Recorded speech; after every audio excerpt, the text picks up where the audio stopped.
नमस्कार दोस्तों। तो आज हम आपको सुनाने वाले हैं महाशिवरात्रि व्रत की कहानी। साथ ही हम आपको बताएंगे कि इस व्रत को करने से हमें इसका क्या फल मिलता है और यह व्रत 2024 में कब मनाया जाएगा। महाशिवरात्रि का दिन भगवान शिव के आशीर्वाद को प्राप्त करने का दिन है। इस साल महाशिवरात्रि का व्रत 8 मार्च 2024 को है। इस दिन व्रत रखने और शिव जी की पूजा करने से हमारी सारी मनोकामनाएं पूर्ण होती हैं। पूजा के दौरान महाशिवरात्रि व्रत कथा भी सुनना बहुत ज्यादा फलदायी माना जाता है। दोस्तों, एक बार माता पार्वती ने भगवान शिव शंकर से पूछा कि आपकी कृपा पाने के लिए कौन सा सबसे सरल व्रत है और उसकी पूजा किस प्रकार की जाए। तब भगवान भोलेनाथ ने माता पार्वती को महाशिवरात्रि की महिमा, व्रत और पूजा विधि बताई। इसके साथ ही उन्होंने माता पार्वती को महाशिवरात्रि व्रत की कथा भी सुनाई। तो अब हम आपको सुनाएंगे महाशिवरात्रि व्रत की कथा। शिव पुराण कथा के अनुसार एक गांव में एक शिकारी था जो पशुओं का शिकार करके अपना घर चलाता था। वहीं पर वह शिकारी गांव के एक साहूकार का कर्जदार भी था।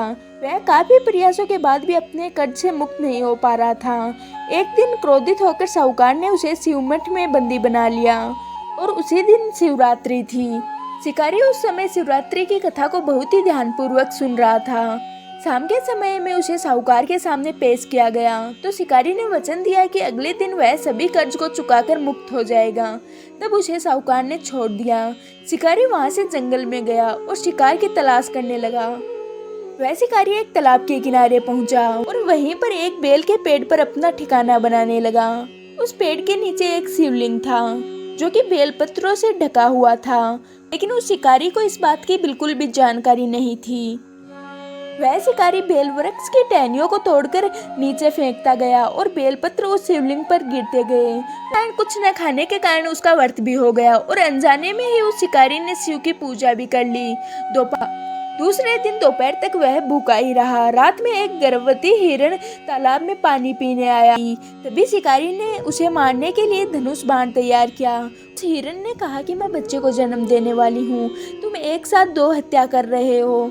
शिकारी से कहती है कि कृपा करके आप अभी मुझे मत मारो, मैं बच्चे को जन्म देकर आपके पास जरूर आ जाऊंगी, तुम मेरा अच्छे से शिकार कर लेना। यह सुनकर शिकारी ने उसे जाने दिया।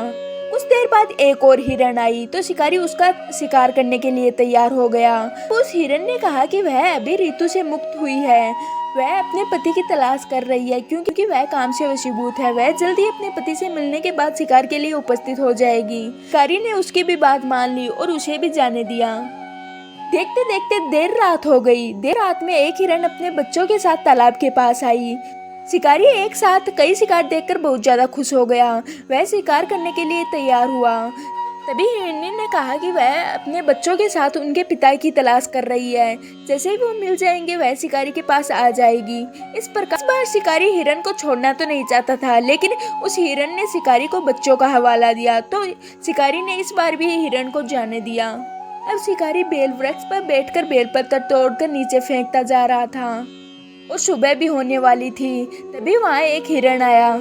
शिकार उसे मारने के लिए तैयार था, लेकिन हिरण ने कहा कि इससे पहले 3 हिरण और उनके बच्चों को तुमने मारा है तो मुझे भी मार दो, क्योंकि उनका वियोग मैं सहन नहीं कर पाऊंगा। यदि उनको जीवन दान दिया है तो मुझे भी छोड़ दो, क्योंकि मैं अपने परिवार से मिलकर तुम्हारे समक्ष खुद ही उपस्थित हो जाऊंगा।